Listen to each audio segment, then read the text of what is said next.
Hello. Hello. Greetings and salutations.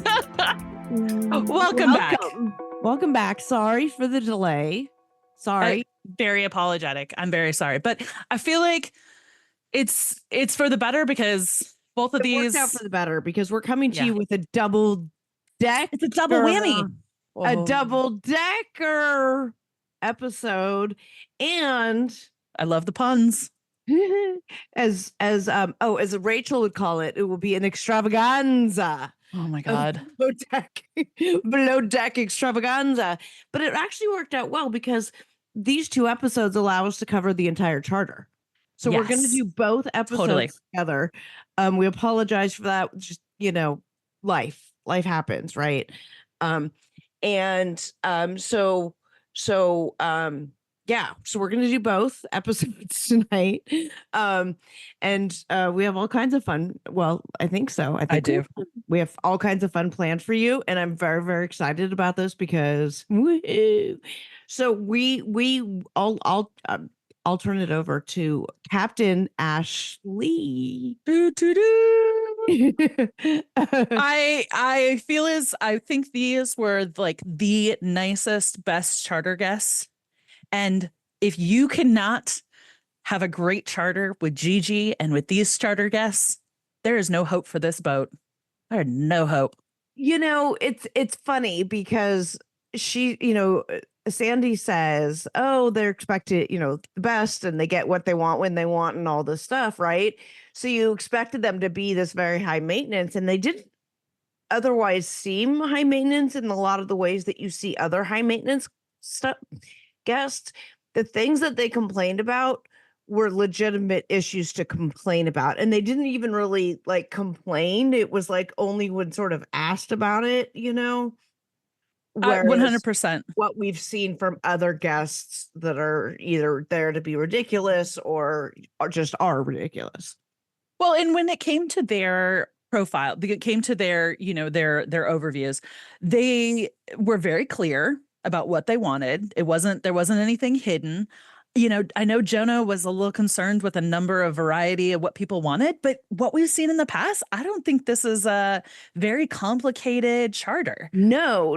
I mean, it was we're going to have to talk about the Jonah in the room, right? And we're going to have to talk about the whole issue, which we previewed, right? We foreshadowed last time that there was going to be this issue upcoming. And, when Sandy starts texting Norma about backups, things are not looking good. That's a row. And anytime Norma makes an appearance. Row. Well, okay. So Jonah, we know he's a self-taught. We know he's an architect by trade. We know that he's only been on boats, right? We don't think he has any restaurant experience. No, we know he doesn't because he specifically said so last week when I actually posted this because he's like, oh, I don't know. I don't know what to do. Like what? And so I maybe in a second stew, or a sous chef kind of a role, or maybe in a private yacht with a family that he could really evolve their tastes and what they're looking for. But with these episodes, and I really think that Sandy does such a great job as the captain of saying, here are my standards, here are my expectations. Mm-hmm. And so the expectation is these people are going to come on for a short amount of time, 2 nights, usually 3 days, or 4 days, whatever. And then they are going to get fine, top tier white glove service the entire time. Right. And so I question in a lot of different aspects if they received that, but mostly I question it, of course, in the food. And I love that Captain Sandy called him out about the chicken and about the ice cream and all of that. I do hope that conversation with him was deeper than what we saw on TV because there was a lot deeper issues of those things with the spices and the stuff. And it would be doing a disservice to him if she had only said what was shown on TV. So just hoping there's more. I agree with you. I also think that she knows. I think she knows that it's not like he's not going to work. it's not a fit. When we think back to Kiko, right? Right. Like, love Kiko. Love him. She fired him in the middle of the charter. Right. And then said, stay on for the rest of the charter, which is a bullshit move. It's an absolute bullshit move because I too wouldn't want to work after you fired me. Fuck that. Fuck all of that. No. You fire me, I'm walking. I'm walking off the boat. I'm going to swim. I'm going to be like Dolores and swim. Jump in. Dolores. Let's pull a Dolores. God. And then get in the tender and then jump out of the tender too. Yes. Because she did that on her way back. Yes, she did. I just saw that episode the other day on Below Deck channel on Peacock. I mean, talk about live on and, and like infamy. There has to be a point that says, though, I am not good enough to be in this role. Right. And I get, it takes a lot of courage to say, okay, this isn't, I'm in my head. This is not the right space for me. Thank you so much. I will respectfully, professionally bow out or whatever the situation is. That's hard. You're on camera. Yeah. This is your career. And he doesn't seem like the type to do that. He's like, you've never heard him say, I can't. Right. And even with his like overshare of, I Googled this recipe and it's some grandma's recipe from somewhere. Like, we never heard him in the back going, oh my God, I've never made this. I don't know what to do. Like you've heard from other chefs. So I'll give him credit for that. Although, no, you shouldn't have. Don't mention the guests. It was like, what? Anyway. He clearly lacks certain things to make it in the yachting industry, right? He's never worked at a restaurant. He's never he's only worked for a family on boats, whatever. Like there's things that he's clearly lacking about how to plan for a beach picnic in a way that doesn't require reheating of food in the microwave. I agree with Sandy's complaint about why were you not making the eggs to order? Why were they all made ahead of time? And you can't say, well, it was ready at 8:30 and then the guests were late. No, they're not late to their own charter. Like they can eat whatever they goddamn well please. And your job as the chef is to roll with that and just be available and flexible to ready to make the eggs on command. Anyway, so he's clearly lacking this stuff. I think a sous chef position on a yacht would be perfect for him. Amazing. Fantastic. Absolutely. He can learn some of those basic sort of fundamental underlying things that he didn't get because of the way he trained himself. 100%. Not saying he's not capable of it because his food is clearly great and he's got like a creative mind. He just needs to learn some other things. And he's not going to, like you said, he's not going to quit. He's going to go out there and he's going to do it and not going to quit. But I do think it's not fair for Sandy to say, like, even if she expects him not to last the rest of the next charter, if you're not telling him 100% of what he needs to do to improve, you're only giving him like 3 of the notes and he needs to be hitting all 10 notes in order to, you're setting him up to fail. And that's not fair either.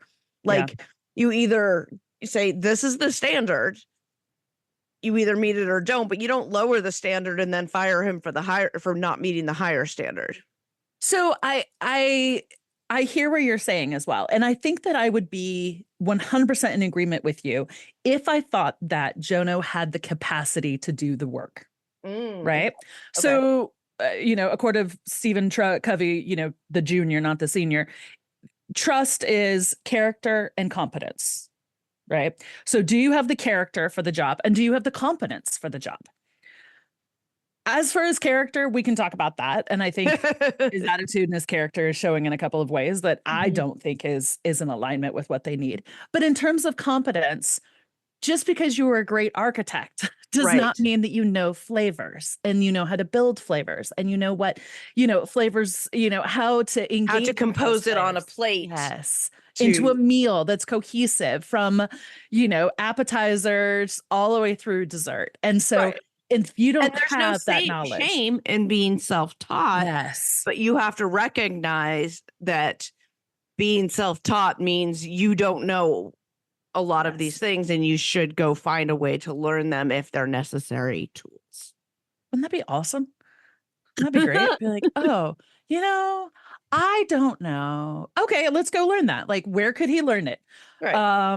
A restaurant, Any working under somebody. anywhere other than the below Yeah. deck yacht. I don't think that LinkedIn has a course for him, but you never know. I mean, there are a lot of great things out there. You never Anything on know. Udemy, masterclass, maybe? Maybe Food Network. I don't know. Whatever. I mean, Lord, I am not the chef, but I do feel bad because he is a sinking, he's Yeah, sinking his own ship, and it's kind of painful to watch. it But it's is. also why we watch a Below Deck. So I'm It like, is. oh, It here we is. are. Oh, It is. there it It is. is. There it is. Good So luck. much. I Here mean, it do we want to comes. keep talking about Jono? I mean, because there's like so much of him, or do we want to just like get on with the show and then I watch as we think go? we before we do get on with the rest of the show though, I need to know your opinion on sponge cake. Sponge cake. Sponge cake. It's the least appealing cake of all of the cakes. Like, do you have a personal preference, like in your soul, about sponge cake? I had to think about this long and hard because I cannot recall the last time I ate sponge cake. And that I think is therein lies your answer. You know? So let me tell you, I reached out to a friend of mine who likes to bake a lot. Okay. Okay. And I said, Likes to bake or likes to bake or you likes to well, bake baked. I mean, probably all of the above. But I was Okay. looking for their like actual baking like thoughts. And so I went to him and I said, "Tell me your thoughts on sponge cake.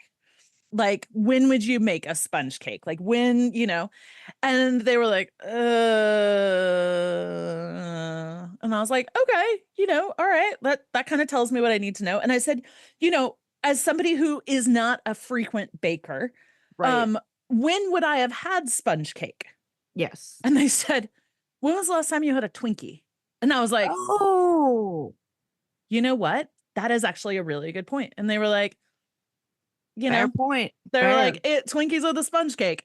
Now, were they doing it for a laugh or were they doing it to be truthful? Either way, I think it encapsulates the sponge cake. So in the Below Yes. Deck infamy, right? We have certain things. Yes. The mermaid, right? Mermaid tail. Yeah. Mermaid tail. I mean, infamy, certain Rocky. things. Rocky in general. Rocky in general, absolutely. The dehydrator from Leon and his beef Leon, yes, 100%. We all know that. Kate spaceship, space rocket, Yes, Kate's formation. and the towels. I'm also thinking back to Adam and his use of onion when they put Yes, on no onions, onions. Yes.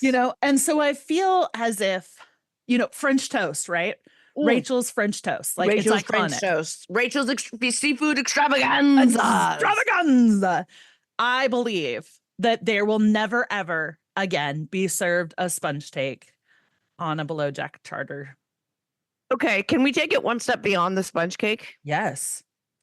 Deconstructed sponge cake with a butthole in the middle. Like, what was that cherry pop in the middle of the butthole? Like, Yeah. what were we serving? What was happening there? Deconstructed, as Gigi rightly points out, She's correct. is just food that didn't work out, or as Bingo. I like to call it, cooking on a Tuesday, which is tonight. So, unless DoorDash is bringing something, we're going to have like deconstructed steak, which is like leftovers. I don't know. Amazing. Amazing. Amazing. What would you do? Can you think like if you were making a dessert, you were making a baked item and it doesn't work out, like you took it out and it's like, uh-oh, that's looking rough. What would you do? What would you do? How would you pivot? Are you a frequent watcher of Chopped? Yes. Yes. So I feel like this is a Chopped challenge. Like, yeah, what would absolutely. you have done differently? But see, oh gosh, and I'm not even like a baker or anything, but I would, let's see, I don't know. I feel like I would maybe I would plate it. I would put it on like a big platter. I'd Okay. put small squares on a platter, like a rectangular platter. I would drizzle it with some kind of sauce. The whole thing was sauce, and I'd put like maybe fruit on there and edible flowers, and I would make it like a lay luau-y, you know what I mean? Like a and they could just all, it would be a communal plate though. No, we don't want that. Okay, no, service on an individual plate. I don't know. You tell me. So, remember back to Chef Natasha, and Yes. Chef Natasha And her did, table. you got it. That's exactly where I was That's what, when thinking. you're talking, like, that's what was coming in my head. Was that they would have just, it's like, go big, go whatever. I would have done a little bit different. I would have done, like, I would have made more of a parfait. I would have whipped up a mousse real quick. Okay. And I would have gotten some, some fresh, I wouldn't have used the ice cream. I would have made a real quick mousse, which doesn't take long. No, the ice You've got cream a was the blender. next night with the lava cake. We're You got talking it. That's right. Sponge cake night. Good point. But I would have gotten some fresh fruit right quick, some berries. I would have made a quick mousse, like a quick 100%. chocolate I like mousse. that. I like it with a mousse. You got it. You could also add a little bit, some kind of chocolate sauce, or if you could melt down some chocolate chips or something real quick, you could do some kind of ganache with some cream in there as well. Would have amplified the flavors of the chocolate, really made it that chocolatey kind of flavor. Yeah. Yeah. That's what I would have done right quick. And it could have taken an extra 5 minutes, But honestly. then you wouldn't be serving deconstructed sponge cake. You got it. You got it. So that's what I would have done. Yeah. But to each so that was night one. That was night one. Night two dessert was the overcooked lava cake with the melted ice cream, chocolate or coffee ice cream. Yeah. Now let's imagine that you were doing a lava cake that somehow wasn't like when I think lava cake, I think Chili's has that thing with the chocolate in the middle, and it's an actual like lava, like coming out of a volcano of chocolate. Like that's the point, right? One, can we have our next taping at Chili's as we're eating lava cakes? Yes. One. Two, I love that you took a fine dining dessert and took it of, when I'm at Chili's. It wasn't a fine dining dessert. That's my point. Well, okay, fair enough. It wasn't even as good as it is at Chili's. No, see, and this is my point. Okay, so at Chili's, at least it's like kind of like a volcano. There's chocolate sauce. It's supposed to look like the lava, whatever, Here, he had just these things that were in like ramekins, and so you have these misshapen, overcooked lava cake that he didn't appear like he was going to be having any chocolate sauce or like any like volcanic action happening. Nothing. Nothing exploding. Nothing of that sort. And so I don't know what he was planning to do with it, or if this was what he was planning to do with it, but his end result is with an overcooked cake, instead of trying to do anything to save it and reconstruct it, do something different with it, do a Natasha dessert table. He just leaves it as is, throws some melted coffee ice cream on it and a flour. Yeah. The fact that he couldn't pivot, that he couldn't, that all of that was screwed up, and that's the way he sent it out versus pivoting and changing it, says again where he's lacking in his fundamental, like the fundamentals of his what is a yacht chef. And I do understand that a lot of chefs, and I am not anywhere close to that category, but a lot of chefs really do not enjoy the pastry side. Yes, right? Correct. Bakers are not chefs. Chefs are not bakers. Correct. Got it. Completely understand. But in the yacht world, you have to be. You got it. And here we go. So I would like to have a moment of silence to RIP the sponge cake and the lava cake for that matter. Yeah. I feel like they need to be properly given a proper send-off. Okay. I would like to include them in the list of worst desserts ever from Below Deck, which would include Matt's Bananas Foster with chocolate ice cream. Right, that was terrible.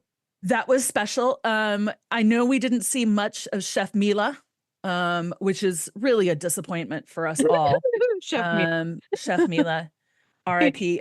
When Chef Mila did the birthday cake and then sprayed whipped cream as the frosting on the birthday cake, and the birthday cake was also very baking soda heavy.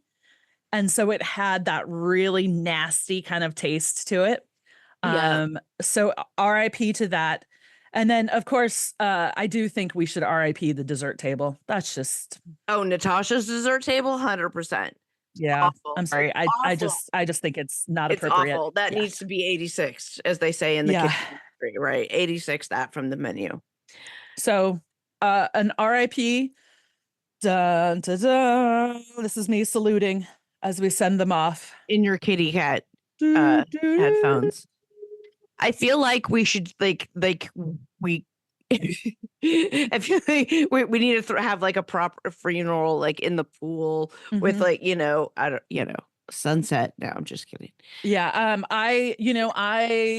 gonna make a real good meme about this, and Okay. we'll have you post it. Okay. But that's what we're gonna do about this. Excellent memes. Memes are good. Beep, beep, beep. And so we have officially saluted it and sent it off to Sent it off to a into better the place. Okay. I hope you live long somewhere else that is not here. Somewhere deep, deep, deep, deep in the ocean. Goodbye, sponge cake. SpongeBob sponge cake. So now that we've talked about Jono, sad Jono. Well, you we wanna didn't move- completely talk about Oh, we him. didn't. Okay, let's We go. didn't talk about his chicken. Mm, We didn't talk about his Okay. freak out about the beach yes. microwave issue. I mean, I don't Yes. know. Like, if we're gonna just talk about him in general, Yeah. and we have to address the chicken in the room. We do. I love that Sandy was like, chicken doesn't belong on a plate on a yacht. I was like, other than like, I want some chicken tendies at 2 a.m. Yes. So yes, I want chicken on a plate on a yacht at 2 100%. a.m. But that's fried chicken tendies on a plate. I want my chicken tendies. Ooh, maybe I'll have chicken tendies for dinner. Mhm. I don't know. Also, you're in the med, right? Like you're in the med. Yes. Like this, like there you have access to so much good food. So much good food. You know what? So I have gotten very intrigued with I watch YouTube shorts on my TV because I have the YouTube app on my TV, and that's how like I Great. fall asleep, which is like Love it. as my husband says, it's TikTok for old people, which is exactly why I like it. Right. Listen, he's not wrong, and I appreciate that. I came across the YouTube channel for Super Yacht Loon. That's at Super Yacht Loon, Loon. You're welcome. Go look it up right now.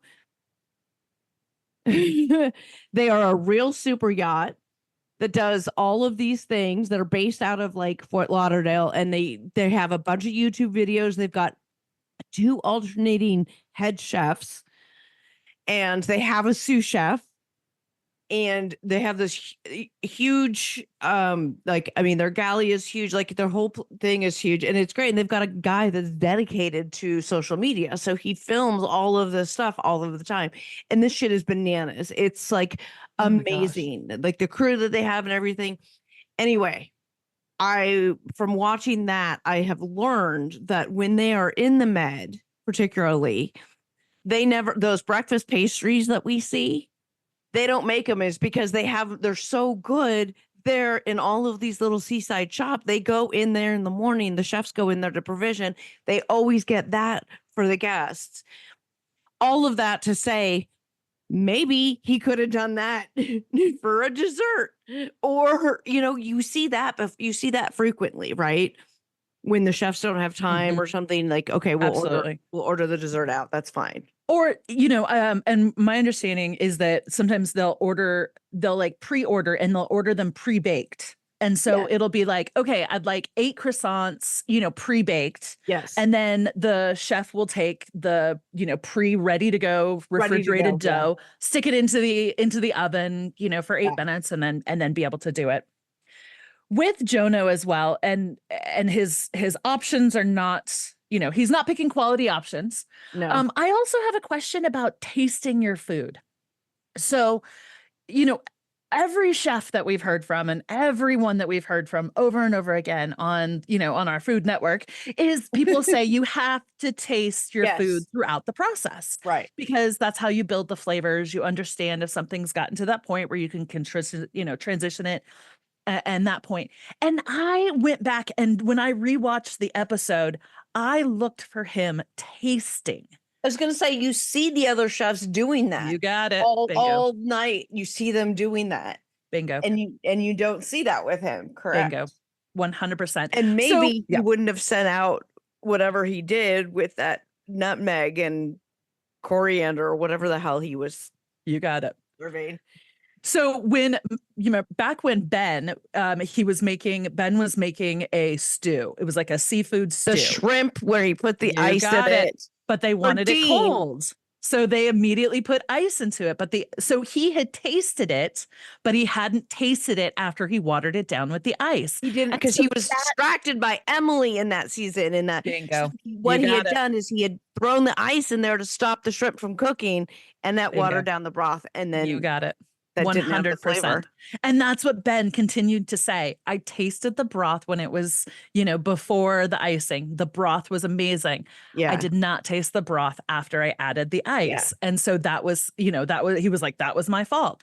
Yeah. And so I really think that is piece of something that I just continue to say, this is missing. I have planned way too many events in my professional career. Mm-hmm. And I can tell you that anything that is a larger event of any scale, any kind of a gala, any kind of thing like that, there is always a tasting, that you go to. Yeah. The chef. Yeah. 100%. So you go to you have a tasting. The wedding. You got it. So I'm very curious, and I haven't done a deep dive on this yet, but I'm very curious is the chef hired for Below Deck? Just as we'll look at your CV and we'll take you, and then that's it? Or is it does that only happen on Below Deck because this is a reality TV show and they want the drama? Or is this really how it's done in the entire industry? Because I would be shocked if this is how it's done in the entire industry. Yeah. I mean, so the on Motor Yacht Loon, which is now my resource for all things super yacht. Amazing. She was saying that, so the guy who was the regular executive chef on the motor yacht, whatever, I guess needed, he had worked with this woman before, right? She had been, like, they had worked, I don't know, they'd worked together. They knew each other's food. He knew her food. Asked her. He's the one that basically reached out to her and said, can you be this 8-week or 16-week, whatever the rotation was? It's a rotational assignment, right? Where, each of them do it for a certain amount of time. And she was scheduled to do it for so he had hired her basically, or I guess, I don't know who does the actual hiring, but he's the one that picked her, asked her to come on and do it because he knew her capabilities. So I don't know, I wonder if it is by, they always talk about it on Below Deck. They always talk about, your reputation's everything. It's all word of mouth. That's how you get jobs in this industry. Got to impress the yacht broker, all that. Yeah.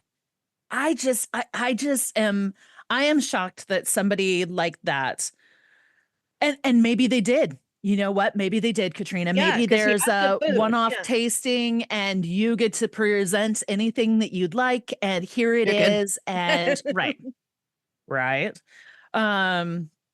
Also, where are all these strawberries that Gail and Nathan keep talking about? Because I've yet to see a strawberry show up in anything, but that's another, allegedly that's really about strawberries. Gail was on Watch What Happens Live last night. I did see that. I did watch it. Can you say, how asleep was Andy? How high was Andy during this entire episode? That's my guess. Well, I mean, and we have said this on previous taped episodes with us, but how much does Andy not care? Andy really doesn't like. He doesn't. He just doesn't. There's nothing about Below Deck. Hanging out with very rich housewives. That's totally up his alley. 100%. Yeah. Hanging out with the working class of Below Deck, head people, not his forte. Yeah. So he was completely bored and half asleep. A couple edibles in deep on that. You do you. So he did talking about real strawberries there. Right. Well, and the week before, you know, when he had Aisha, what it was Aisha and Ellie on, he had Snoopy at the bar. So I mean, I really thought he was eating edibles during that one, but then last Right. night came on, and I was like, "Mm, okay." Okay. So, you know, back to our bud Jono. Jono seemed like a great guy, seemed like you're super nice. I wish you all the best. I don't think he has the competence, right? If we're going back to character and competence and Right. being trust, I don't think he has the competence for the job. I don't No. think that he really truly understands the impact of what he's doing. I don't think he gets flavors. I don't think he understands how to make a meal instead of just food. And then Right. in Right. terms of his Or how to character, make an experience. yes, an experience. And I think the other thing that with him is that his attitude doesn't match. Yes. Like with Kate, we're like, she's allowed to be a bitch because she's really fucking good at her job and she can do whatever the fuck she wants because she's right. A fucking men. Jono's getting all this attitude about don't wake the chef and I need this and I get it again and he makes this little comment somewhere during the episode about, well, I don't have time, I can't process that the way you would in a normal work environment. Huh, bitch, what work environment are you talking about that you need to process the fact that you were told your food sucks and you need to like I don't understand what kind of environment, like nobody's work allows them. I don't know. Do you have do you have a space in where you can go to process your internalized work microaggressions? I don't know. Like I don't have that. It's called the wellness room, We but don't have one of those. we do. I work for the Yeah. federal government. We don't No. have one anymore. Budgets. Shoo, no. I work for an awesome association. We do have a wellness room, but I've only ever been in it to get my flu shot, which was given to everybody, so we stayed healthy for conference. Right. The other when he snapped at Aisha, when Aisha said, "Okay, what are we serving?" And everybody is lined up in the galley, including Captain Sandy, and he goes, "Just read the menu. Read the Right menu, here, just read sweetheart. the menu." Read the menu, sweetheart, which I hate because it's so Ooh. condescending. It's why part of why I hated Hannah because everything was honey and darling. I hate that. Treacle. And so I 100% think that he is not cut out. I just don't think he's cut out Yeah. to be on this boat. No. And I hate to see somebody fail miserably, especially if they might be a nice person. But he's failing miserably. Yeah, So he is, and like, I mean, he has the potential. He just needs to go sure. get some Yes. other things under his belt. Go be a sous chef somewhere, Yes. and you can 100%. learn the workings and how it works, and you can work under a chef who knows all those things. Work under somebody like Chef Ben or some, who can teach you all of those things. Yes. 100%. I would love to play the game now of who's replacing Jono. So if you that could game. pick Okay, any chef, I could pick. if you could pick any chef from any Below Deck season, series, who would you pick? Because I love her to death. I would love Rachel. I know, she's Uh, amazing. although we know she's not coming back because she has bad blood with Bravo because of casting and I don't know, just the treatment and stuff. So she should scuttlebutt on the internet. But I mean, Ben is always a character. Mhm. Oh, excuse me. Ben is always a character, entertaining, but I think that there are other ones that could provide better. I mean, Ben has an expiration date. They've always said yachting, you have an expiration date. And I think Ben's role, as the good looking, funny, drunk, chasing women, he's not in that stage of his life anymore. He's engaged, like it's a totally different thing. So that kind of thing wouldn't work.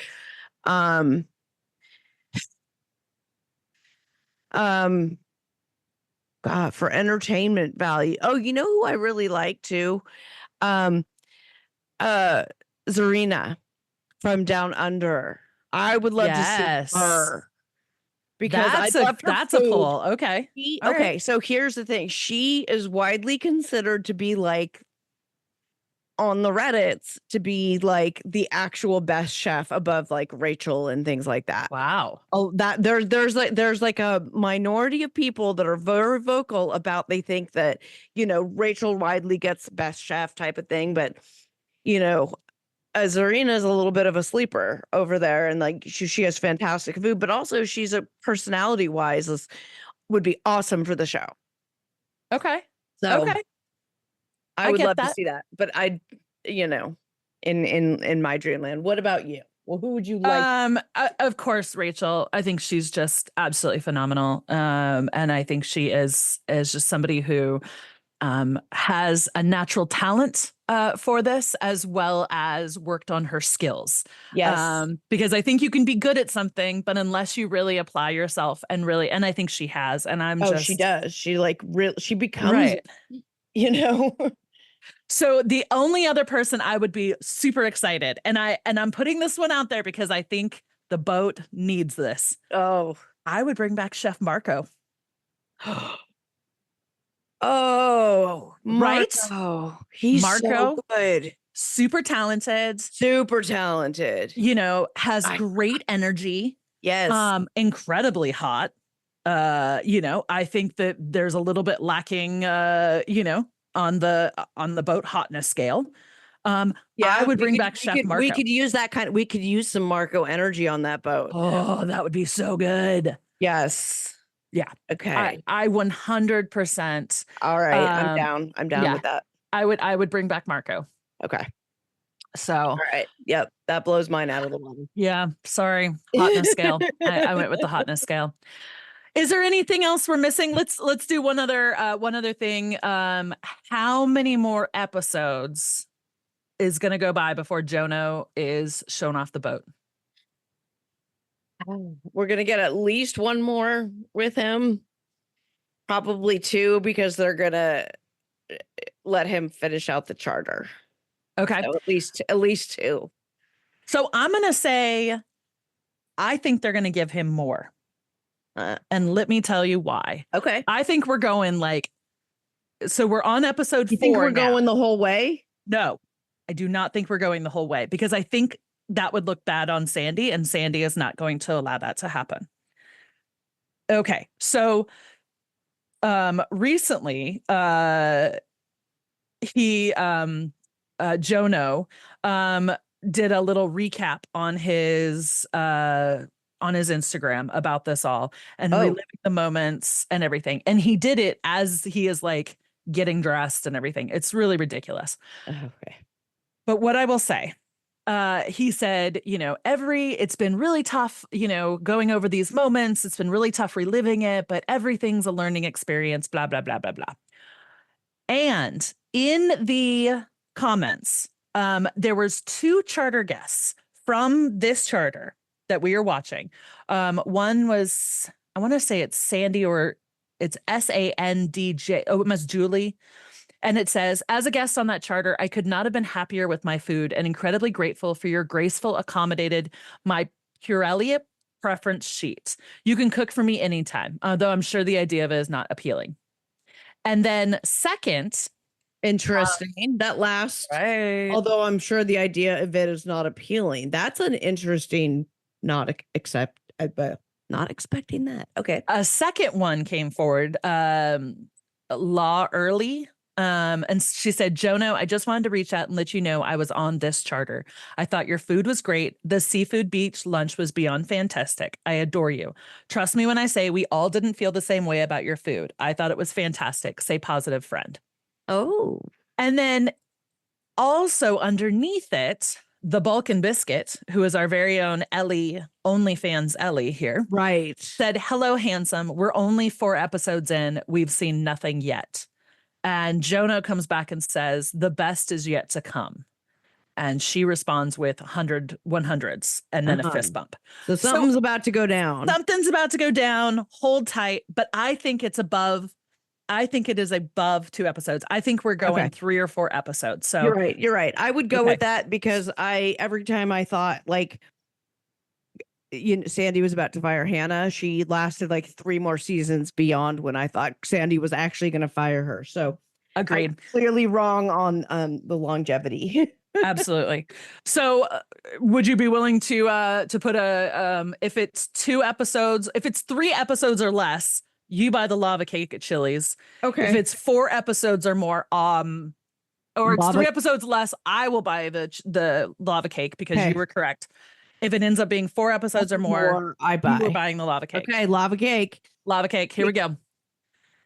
Anything else with our friend the chef, or should we jump into interior exterior? Let's take a quick break and we'll be right back. Yes. That of your choice. And we're back. So you surprised me. Interior or exterior? What are we going with? Let's go with a little interior here. Okay. All right. Let's go with a little interior. Okay. What are you thinking about Aisha's leadership style, her management style? So far I from what we're seeing, which I don't think is a lot, they have Correct. not shown very much of Aisha's management at all. And I think that's intentional because they are focusing on Bree and Ellie, and then they're developing friendship and the love triangle stuff. And Bree's, is she incompetent, or look, she's magically learning all the things. So I don't think we're getting a lot from Aisha yet. That said, what we are seeing has been, I think, very complimentary.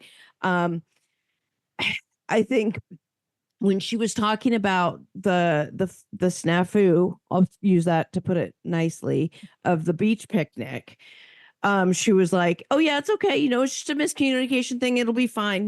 I do hope that there was a much longer conversation about all of the things that happened so that they can, they see where things went wrong. And I hope there was a debrief bigger than what we saw on television.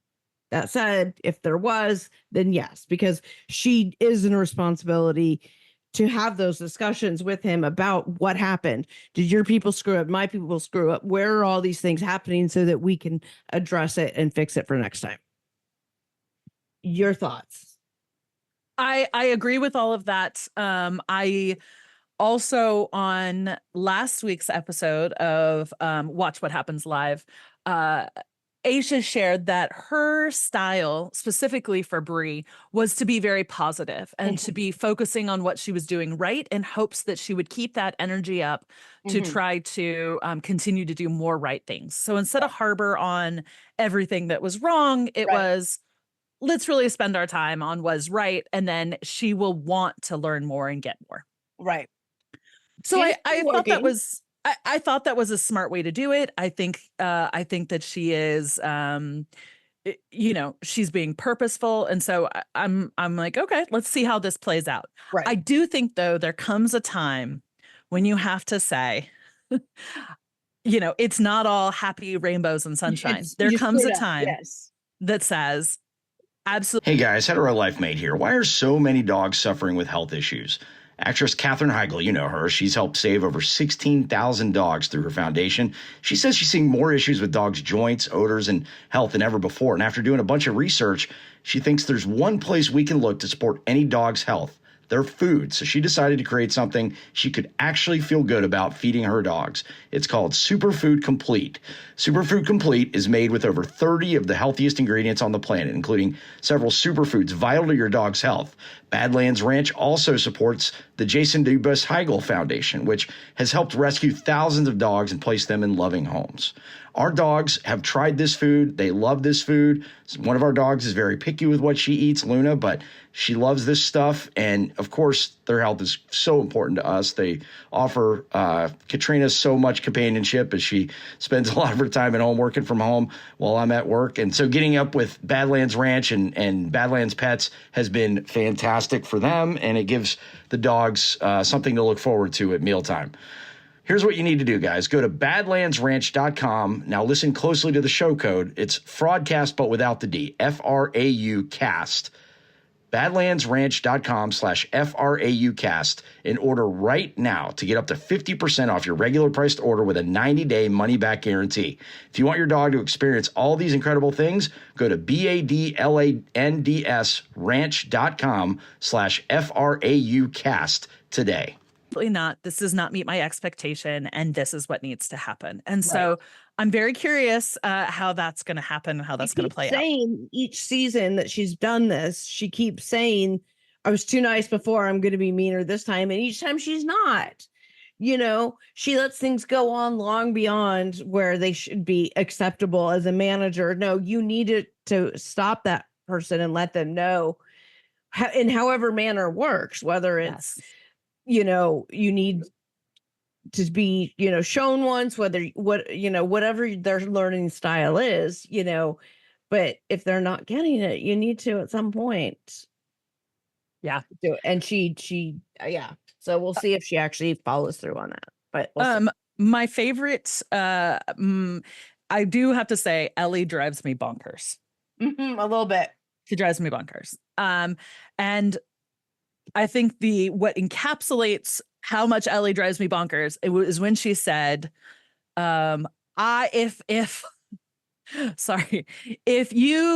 I were a car, right? What kind of car would Ellie be? It was like a Maserati. It was like a Ferrari, right? She's fast. She's flashy. Everyone wants to be seen with her, blah, blah, blah. But not really good for the long haul. Well, she didn't include that. I mean, I'm just saying. Yeah. It's a good point. I'm just putting out facts. Yeah. Facts very facts. Expensive to maintain, maybe. But what is sad stew number 3, Brie? She is a Mazda. She will get you from point A to point B. That's about it. And I was like, well, one, I really hope Mazda isn't a advertiser on Bravo, because they no longer are. So that's one. I'm going to throw it out there. Okay. 2, I'm not sure Ellie could have said anything meaner. Like, it's just a mean comment. It is. It is a very mean comment. Ellie is interesting in some regards for me with that, because it's like she's clearly like got some substance to her. She's got she's got some smarts to her. Look, don't look at me like that. I'm questioning. I mean, 7 languages. Don't look at me in that tone of voice. Okay. No, all right, keep it going. Good at her job. She maybe thinks a little highly of herself than she rates, but not gonna knock it too far. Like she's got high expectations of herself. She wants aspirations, whatever. The way she's teaching Brie is working really well. I think there's an ulterior motive on it because it makes her look good. And I don't think she's doing it because it makes her look good. Yes. And that's why she worked. But I think ultimately it's paying off. So sure. Both, right? Yeah. All right. I'll go with that. Not a problem. But her attitude, her, what's with you don't go for a guy that your supervisor is interested. First of all, you're a second stew. Are you really a supervisor? I mean, there is a rank on the boat, but is that considered a supervisor? Legally, that's not a supervisor. I'm just saying. Yeah, no, absolutely. Legal perspective, you would not be considered a supervisor. She just makes it goes with her little, like, making herself a little bigger and better than everything else, which, I'm not necessarily going to knock as a character quality about her. Sure. If that's the way she walks around, probably because the way she was raised, what she had to do, go for it, whatever. Yeah. But all of the above. You don't have to be a snot-nosed little bitch. I think ultimately she is kind of a vapid little bitch underneath it. And she puts off this, I'm just a silly fun. Oh, go on, let Maserati going to a sex party. Like, but I think she's really that covers her vapidness. And I think she is like Brie and Ellie need to understand that they are like literally sea rats, right? They're sea rats. And if they want to go after Joe, you know what they should do? They should both just go after Joe. Well, and Joe's who cares? Right. Well, a couple of things about that is they talked about it. So, Brie makes this point of, she and I talked in the laundry. Yeah. And you said you weren't interested or whatever. Yeah. Both of you, neither of you both said he was cute, but neither going to go after him. So whatever. Yes. So neither of you can pull that on each other. Bingo. Everybody knows you each want it. So regardless of what you're saying to each other, everybody knows this bullshit anyway. Right. just do whatever you want. But then he's like, it's not like he prefers one over the other. He'll take either one, and that just says everything about the nature of boatmances. Now, look, I ain't going to knock it. Okay. It's a boatman's. It's got its purpose. It's got its rules, its regulations, its purpose. It's everybody knows Absolutely. the expectations. It's a boatman's. But like that says a lot, when it's just like, who's going to hook up? Oh, I don't know. Like it would be anybody. It's not because, oh, I think you're a really fantastic person, Ashley. It's I'll hook up whichever one wins. Like I don't, Right. whichever one sucks my cock first. Well, and that's what Joe says. He's like, I guess I'll start in one bunk and then just roll over to the other one. Like, yeah. That seems not at all toxic masculinity at all. Well, and why are the two of you fighting over that? I know, Like, right? why don't you just be like, cool, it's your turn tonight. Can I get screwed tomorrow? Are we good? I Like, think I might I'm risk, just lost. if that was my option, maybe I'd risk going into town and finding a local or some other, Yeah, or pull a Kate and find a hot Jesus on a sailboat. God, do we remember Hot Jesus? Oh, yes, we do. Oh my God, that was amazing. That was a great episode, couple of episodes. Well, and when Bree finally, confesses her love to Joe at the end of the episode. It was so romantic. It was in such a It was romantic like, way. oh, and did you see what they kept flashing? What was Ellie doing? She was doing her posting on dancing her for her- OnlyFans. on her OnlyFans. There you go. But when I say by how romantic it was that she confesses her feelings in the way that she did, I mean, isn't this I say this personally to my husband all the time, when they say, I'd rather suck your cock than, I mean, if that doesn't blow you away with the Wow. romance, if he's not blown away Woo. with that, then he's not blown away, if you know what I mean. I mean, literally, it's like, well, then roll over and leave me alone. Like, I'm good. Right. It absolutely cracked me up. I'm just, I so badly want to just have a moment, or I'd love Aisha to take the both of them and say, you do understand, like, he's like super disgusting and neither of you should give him the time of day. So He why always don't you does just that. chill out and just have some fun, and both of you just laugh about it at the end, and then we're all winners. Yes. Yay, winners. Yes. So I definitely think that's going to come to a head. I'm very curious how Aisha is going to handle this as a manager. And we're going to get much situation. more of that, I think, as we get Yeah. into this, because like I said, I think they've intentionally minimized what Aisha's role and contribution is to the storyline at this point, because You got it. you got to set up all of this other storyline, this threesome first, before you pull her in her comparisons to her Scott and shitting in a bucket in front of him, and look at what they're Amazing. fighting over. And So good. So good. I do have to say the one other interior pit was I really wish that the Bravo producers would have put a time clock over top of Aisha's discussing white table service. Because if you watched the white glove service, if you watched the Never Before scenes, right? the Never Before scene didn't show up on my. Oh God! I looked so on the good. Peacock. I looked everywhere, and it's not there. So good. So my favorite part though is that Aisha goes to Captain Sandy before the charter guest goes on and says, I'm going to do a white glove service training with all of the staff. Do you want to come and do it? And she's like, absolutely. So Aisha gets everybody to the table. And then she starts by saying, white glove service really started in the 1700s and the aristocratic. And you're like, wait, what? Literally nobody cares. Right. Literally nobody. And she's like, the lead staff would have been given the day off on a Sunday. And so at that point, and you just see eyes like glazed over. And I really wish there was a time clock up above that was like, how long is this going? How long is Aisha talking about the aristocracy white glove service history? I went to a wedding one time in Manchester, England, where it was an amazing wedding, where there was a pool, literally, like they came around, different friends came around and said, how long do you think the best man speech is going to last? And how much do you want to put in? Oh, and I was like, well, no longer than like 10 minutes. Like that would be crazy. And they were like, all right, we'll take your money. It lasted for like 47 minutes. Oh, I drank all the wine on our table, all of the wine on our table, and I fell asleep and it was still going on. oh my God. So I feel like Aisha talking about white glove service would probably have gone on for 47 minutes. Yes. And then Sandy, chimes in and goes, I just love all of these facts. Of And I'm course, just like, oh my gosh. that It's was her because- audience. That was Wow. her. And because she probably had a few bucks in the gambling game. And, she wanted Aisha to keep going so she could win, the grand prize. And so I'm sure this happened. Don't, if you were there, don't tell me otherwise. This is what my dreams are made of. So We love it. We love it. We like what our it's made of. fanfic.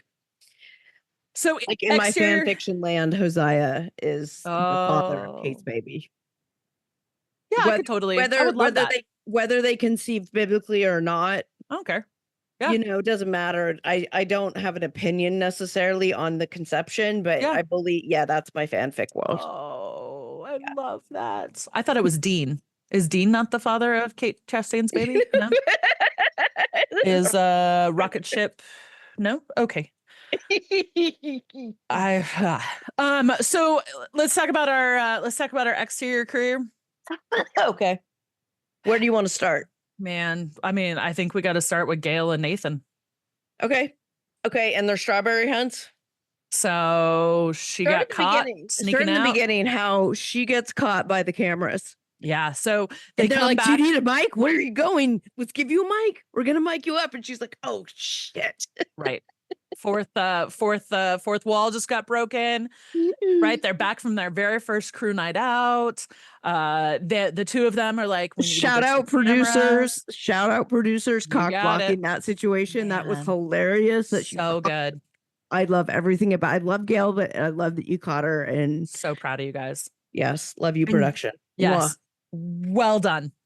And I loved that. I loved that she was like, "Oh, caught by the cameras. Let's call it another night," because she realized there was no way that they weren't going to catch And her, that she was and they making- weren't going to play it.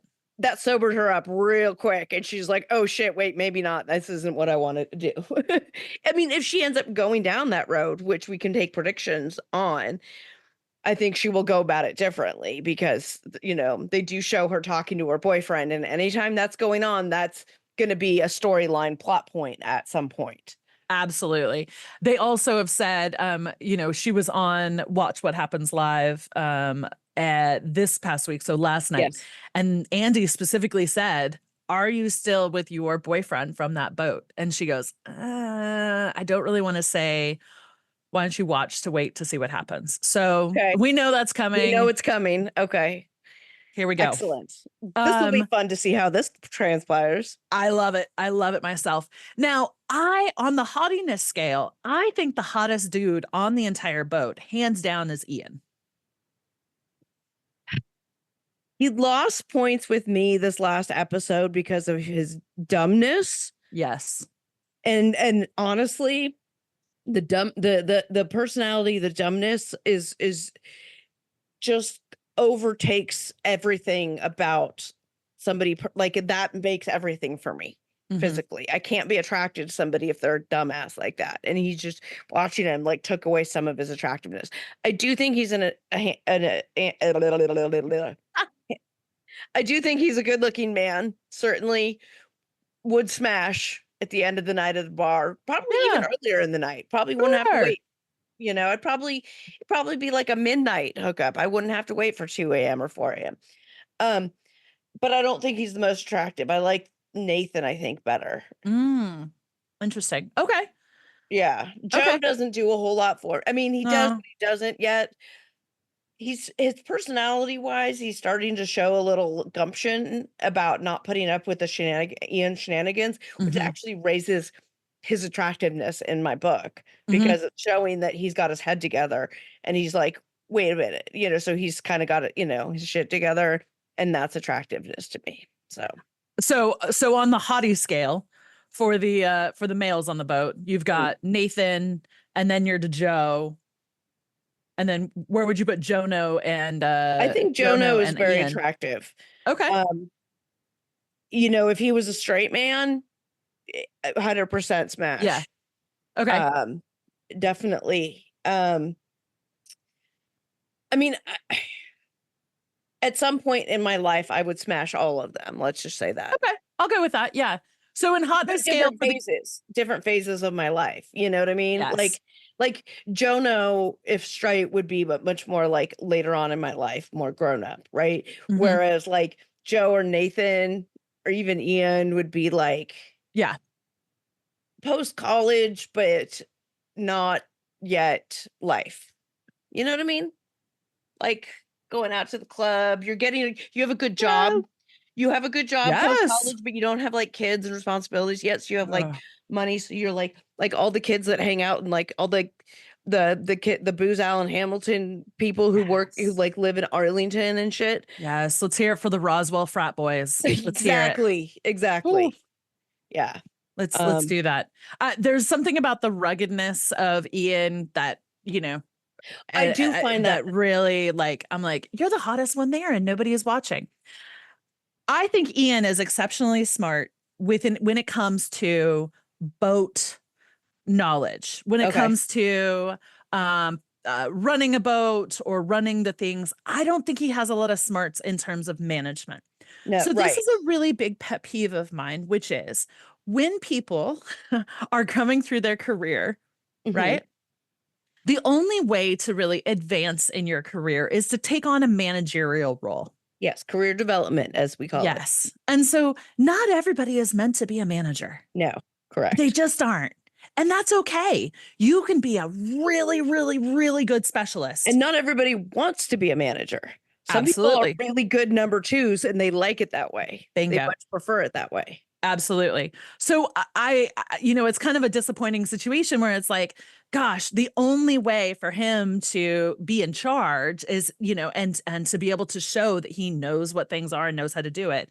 He just may have the worst time management skills. He just may not be a good communicator. He just may not be a good manager. And I think that's kind of showing and reflecting within the season here. And so I'm really curious how it's going to come to a head. Yeah, so let's talk about his errors, his many errors these last couple of this last charter, right? So we have, do you blame him? What is his responsibility in the crew and guests getting blown away and having to get picked up by the sailboat? He needs, like, I'm hoping that he watches it back and goes, oh wait, I sent Gail down. I told her to go take a, so there wasn't number of people. I approved for Nathan to get on the paddleboard. I said that he could. Without somebody still watching everybody. Right. You got it. Yeah. Yeah. Okay. And what so, about, it's on him. Yeah. It's 100% on him. Okay. Yeah. Okay. What about his responsibility in the whole beach setup debacle, the whole thing, not just the setup, but the setup and then the after? Because afterwards, when he came back, he was just sitting around drinking water. They, again, shout out to the producers. They're talking about Gail and Joe are talking about how like dying of thirst they are, and he's like guzzling stuff in the air conditioning in the crew mess. But talk about the beach picnic. I mean, absolute disaster. Absolute disaster. And I appreciate, so, you know, he goes up, has a conversation with Captain Sandy. Captain Sandy says, you can go over, you can help him set up, but you don't stay there. You come back over with me.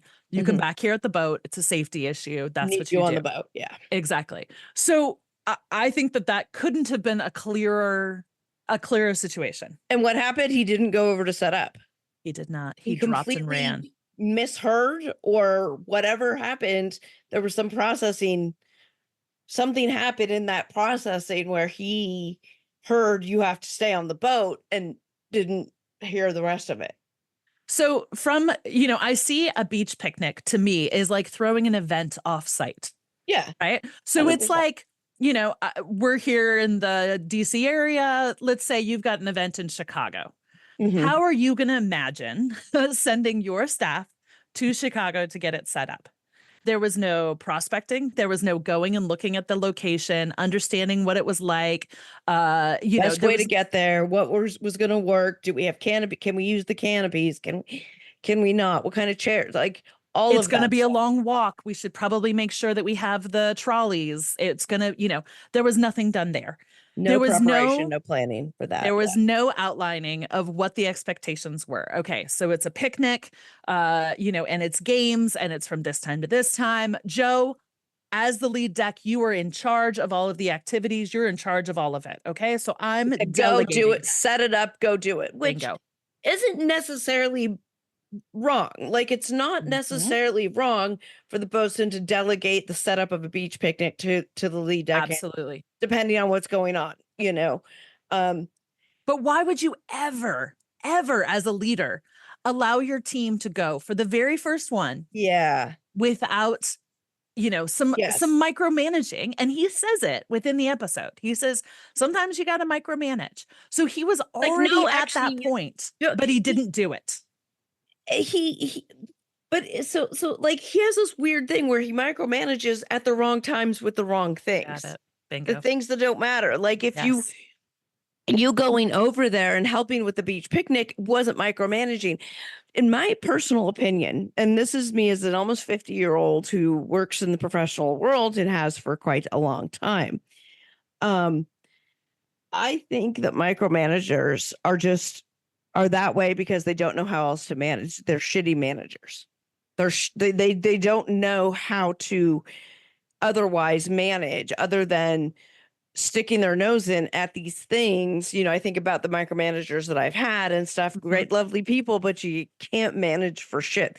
That you don't need to manage me that way. That's not how any of us in this whatever are managed. Like, what, that's not necessary. So And that's my thought. I would say I think where micromanaging needs to happen 2 times within a managerial relationship. Okay. I think it's when you kick something off. So you're either Okay. starting into the relationship. That makes sense. It's your first time working together. That's It's your first everything. time, right? It's your first time on a beach picnic. Okay, I'm going to help micromanage this. To use corporate speak, we'll level set. Oh my God, shoot me. And so it's kind of like if you're having a first, there should be a little bit more micromanaging. You should have those more frequent check-ins. You should have Yes. those expectations, all of that. And so I would say it's the first. And I said the second point when you micromanage is when there was when expectations were clearly set and they were not met. Then it's time for a little bit of micromanaging because you need to understand, why did that not succeed? Right. What was it about the situation? Was it the person? Was it their character? Was it the competence? Was it your style? Was it miscommunication? Like, what was it? Was there a hurricane you didn't know about? Okay, great. So let's talk about it. So, and 90% of the stuff that happens on a boat, on these that we've seen that this have screwed up, it's always because, and they're always like, why didn't you do this? And they're all mad about it, but it's because they don't know what the bigger picture is about everything else that's happening, right? And I feel like Ian doesn't know what that bigger picture is. And so his micromanaging is not helpful in any way. And he just does you can manage. You can go to the beach and help with the setup without micromanaging. It is possible. Leaders do it all the time. Well, don't call it micromanaging just to save your ass, right? That's not going to happen. You remember that episode where, and I'm trying to remember, it was early in the seasons with Kate and Captain Lee. And there was that deckhand who thought like, I'm going to take control of everything. And he started to try to micromanage Kate in a beach setup and then how he would have done it. And she said, not a problem. You go up to Captain Lee right now and you tell him to his face what he, how I have messed up everything and how you would have done it better. How you would have done it differently. And he walks up there and there is Tahitian dancers and there's Captain Lee in that ridiculous outfit that he did not want to wear. Right. And it was that realization of, oh, this person actually knows more about what's happening. There's a reason she's in the position she's in. You got it. And so I keep waiting. You don't know what you don't know. I keep waiting for that for Ian. I keep kind of waiting for that to come around, and I really haven't seen it. So, well, I'm getting a little bit of what's his name? What was his name? Jared. What was his name from? It was a med season. Okay. Want to say it was a med season. No, was it a med season? I can't.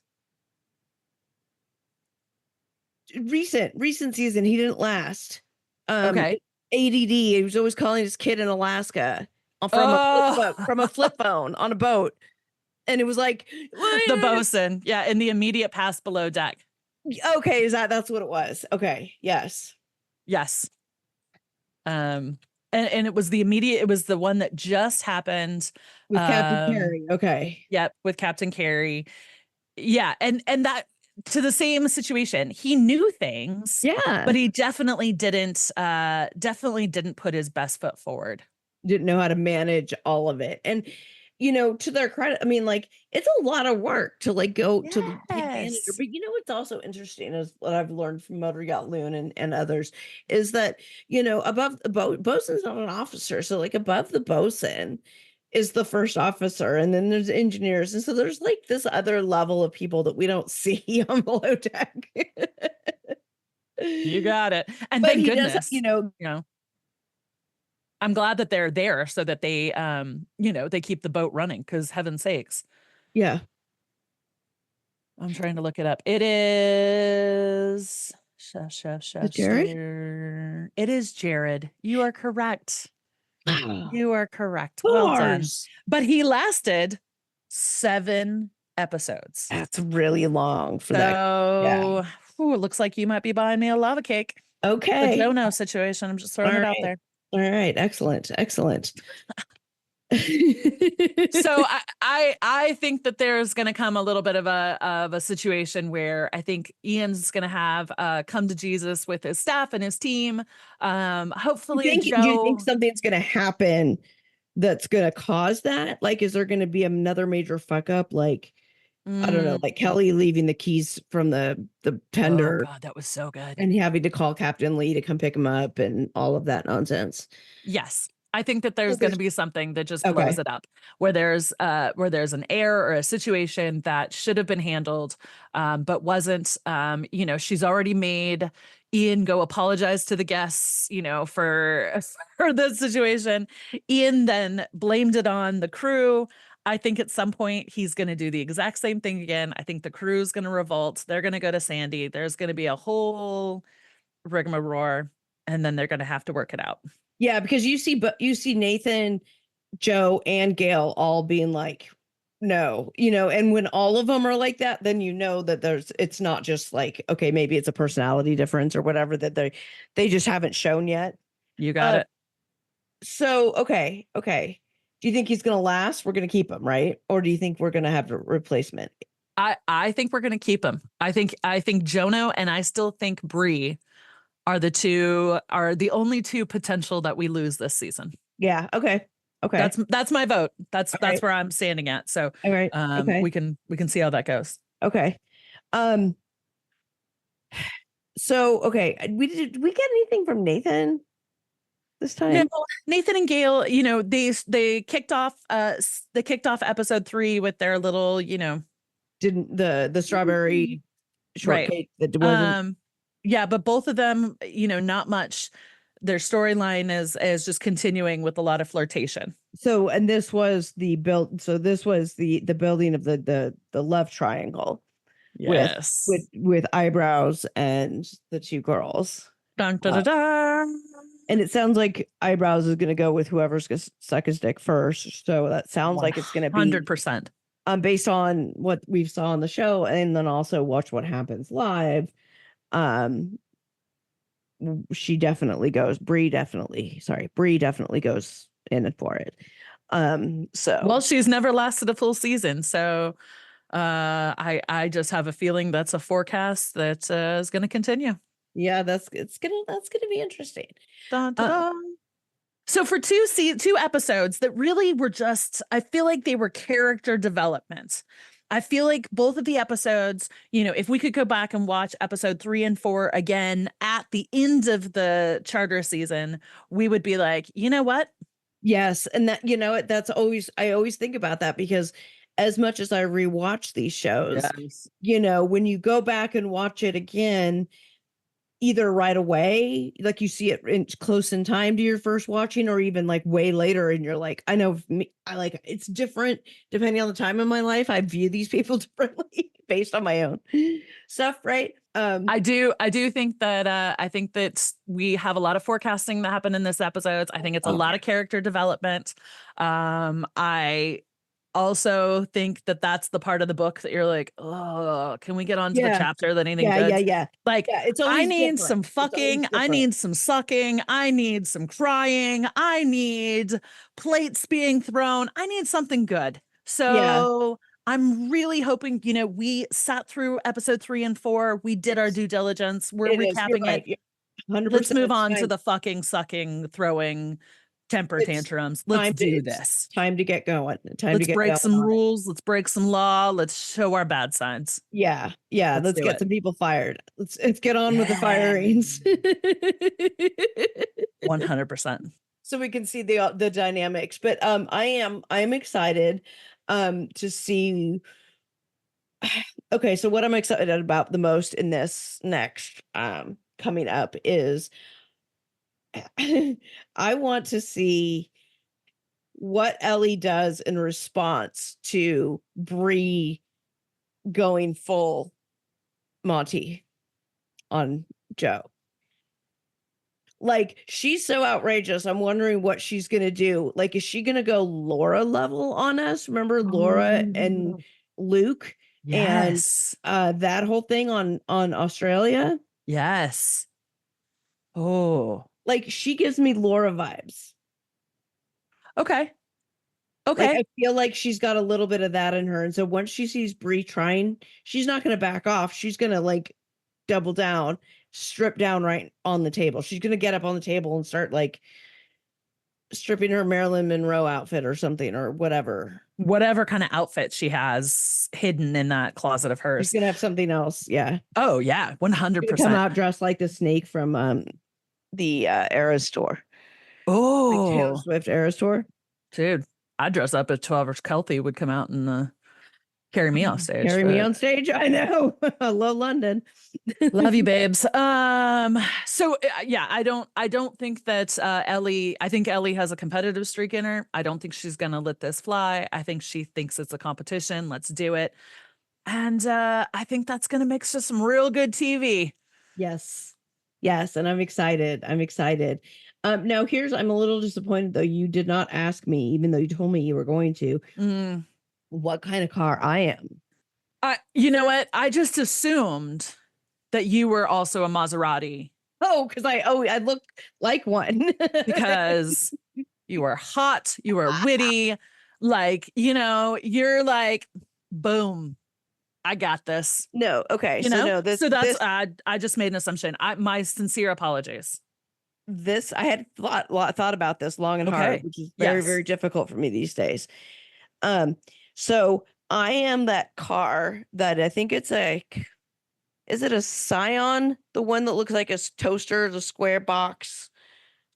You know what I'm talking about? Oh, I know what you're talking about. You know exactly what I'm talking about. Really ugly. I hate them, right? Especially do not if it's like maroon in color. Personalized license plates. I mean, driving around the neighborhood. I don't know. Has to be. And then it's like your picture, like a stick picture on the back, and like just all of the animals completely hoarded inside. Yes. So good. I wonder why I declined a ride one time. The reason I thought about this is because, so I personally am a lot. I don't know if you know this about me. But I'm why we are soul sisters. Okay, I'm continue. A lot as a person. Go. I have a lot of personality. That all comes across a lot. I'm not everyone's cup of tea. I'm not even a cup of tea. I was once described as a rare whiskey in that, like, most people aren't going to like me. I'm a lot. I'm not for everybody, but for those who like me, really like me, like those who are into me are really into me. Yeah. And I think that's why, even though I hate those cars, but I think it describes me, because I think those cars, but they're also very utilitarian, right? That shit will get shit done. It may look ugly as hell, may not look that pretty, but I'm going to get that fucking job done no matter what. You want this national night out set up? We're gonna do it, damn it. We're gonna get that shit done. So I just found a quiz. Oh, I found a quiz online Okay. that would allow you to answer 7 questions, and it will tell you what kind of car you are. okay. You ready? Okay, I'm Okay, ready. question 1. If you were if it was a vacation, what would you like to do? If you're going on vacation, what would you like to do? You have 5 options. Would you Okay. be shopping, going out with some friends and go to every club in town, going to do some hiking or just something adventurous, being with family, or going to do something romantic? Like sit on a beach with my coffee and Okay, well, that wasn't one of these 5 options. So, well, that tells you. okay. So again, are you shopping, going out with friends and going to every club in town, going to do some hiking, or just doing something adventurous? I'll do Being something with family? adventurous. Okay, great. I like that. I like that about you. Okay. What color do you like the most? Green, red, blue, white, or yellow? You got to Green. choose one of these. Green. Green, duh. Okay, here we go. We're Tell good me, Irish lasses. Come on. tell me what type of house do you like the most? Are you going for a modern home, a cabin in the woods, a yacht, a villa next to the beach, or a full-out party house? Villa next to the beach with Very the yacht nice. offshore. Okay. What's your favorite genre of music? We're going rap, rock and roll, pop, classical, or reggae. Talking about T-Swizzle, I'll go pop. Okay. All right. Here we go. To you, cars are status symbols, awesome, tools to kill people, something to get you from point A to point B, or all about the off-road driving. I would say probably of those choices, like to get me to point A to point B, but I also want to have fun in it. Okay. I'm not strict utilitarian, but I'm not super flashy. I mean, I what drive a Hyundai for God's sakes. Like, What type of phone do you have? Do you have an iPhone, a BlackBerry, a Samsung, a and Sony, BlackBerry. or a Huawei? Huawei?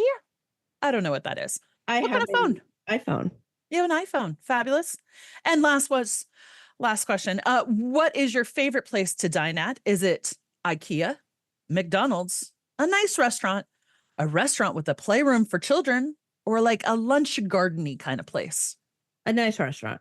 Okay, great. So according to this, you are a smart car. You are Okay. you are cute, little, not invisible, and you're zippy. That's actually fairly accurate. I mean, I'm not. I think this is great. I'm I not think this little. is a great option for you. Okay. All right. So Answer? I'm gonna do this real quick. Yes. If I were a vacation, I would go do some hiking and then something adventurous. Okay, same. Hands Okay. down. Green, also my very favorite color. Looks like you're on your way to a smart car too. Ooh, what house do you like the most? I'm gonna go with a cabin in the woods. Nice. That was a I good do. close second. I know. Close second. The close second for me is really the party house, but I'm gonna go with the cabin in the woods. Okay. Fair. My fair. favorite genre of music, it's got to be rock and roll. Oh yeah. I just Yeah. want the rock and roll. Yep. To me, cars are point A to point B. Yeah. I drive a Subaru Outback that smells because of my You children. drive a Subaru Outback. I That do. is so you. I know. You know, when I got my Subaru, I was in my 20s and my mom said, "Does that come with a baby seat?" And I said, "No, but I can put my bike all the way into the car and close it, and I don't have to put a rack on the top." I also have an iPhone, and my favorite place to dine would probably be, they don't say like a brewery here. So, I'm going to go with a restaurant with a playroom for children because I like the idea of being able to sit at a table and have somebody else bring me food, and I don't have to Yes. entertain When my my- kids. When my kids were that age, the Yeah. Italian place up the street. I don't know if they still do it, but with the change and the ownership with the Yeah. Italian place up on Franconia, Yeah. they had the children's room. Oh my And God, that's they have amazing. like probably have the same movie on that they've had since my kid was like 5 and he's 20 now. And he Amazing. remembers he's like they're always playing robots or something is the movie that they played there. But you put them in the room and they get their own waitress and everything. Yes. Yes. Let's bring back pizza parlors with like arcades. Like I will buy the $5 in quarters. Please go play Yes. Teenage Mutant Ninja Turtles or Good Mortal old Kombat. school arcade. You know what? Okay. Speaking of So arcade. according sorry, to yes, this quiz, yes. Oh yeah. What car? I would be a Mercedes SUV. I'm big, adventurous. I like to be with lots of people, and yet I'm still a little stylish. You know what?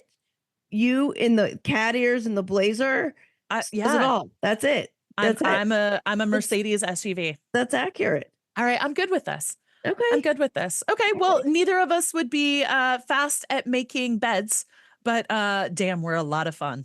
We are a hell of a lot of fun, and we're gonna have fun when we go to Chili's and do a little. Maybe we'll go live from Chili's, and we'll do a whole thing. God, that would be so much pressure. I was gonna go live doing it. my cold plunging.